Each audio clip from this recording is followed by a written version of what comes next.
ఒక మనిషి వయస్సు తన బ్రతికినంత కాలం ఏ విధంగా అయితే ఆగకుండా పెరుగుతుందో, విశ్వాసి ఆధ్యాత్మిక జీవితం కూడా శరీర సంబంధమైన జీవితము నుండి ఆత్మ సంబంధమైన జీవితముగా ఎదగాలి.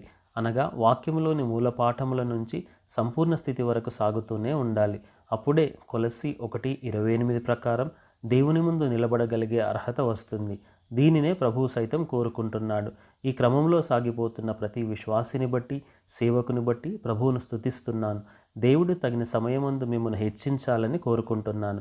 అయితే కొన్ని సంవత్సరాల క్రైస్తవ జీవితంలో ఉండి కూడా ఆత్మ సంబంధమైన మనుష్యులుగా ఉండక శరీర సంబంధమైన మనుష్యులుగా ఉండటం అనేది ప్రభువును బాధించే విషయమే.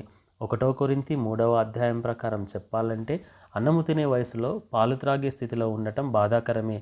అంటే సంఘములో సహోదరుల మధ్య అసూయ, అబద్ధం, కలహం, నీవారు నావారు, నీ గ్రూపు నా గ్రూపు అని వర్గాలుగా ఉండటం శరీర సంబంధమైనదే.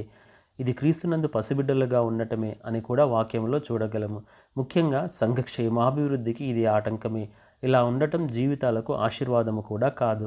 కాబట్టి పరిశుద్ధాత్మని సహవాసంలో ఆత్మ సంబంధమైన సంపూర్ణ స్థితికై సాగిపోదాం. దేవుడు దాచి ఉంచిన ఆశీర్వాదాలు పొందుకుందాం.